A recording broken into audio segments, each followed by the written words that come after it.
Hello, কি পরিস্থিতি সবার? বিদেশে বাঙালি জীবনের একটি ছোট্ট মিনি ব্লগ নিয়ে চলে এসেছি।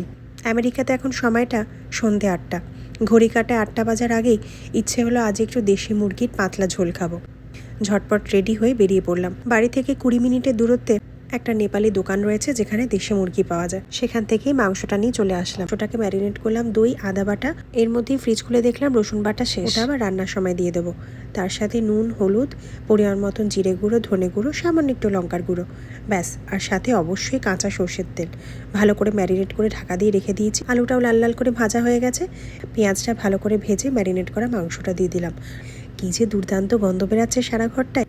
এবার একটু জল দিয়ে প্রেশার কুকারে ৩টে সিটি দিয়ে নেব। দেশি মুরগি বলে সিটির পরিমাণও বেশি। সবশেষে দামটা বলি, ১ কিলো দেশি মুরগির দাম এখানে পড়েছে $৭, ভারতীয় টাকায় ৫৮০ টাকার উপরে।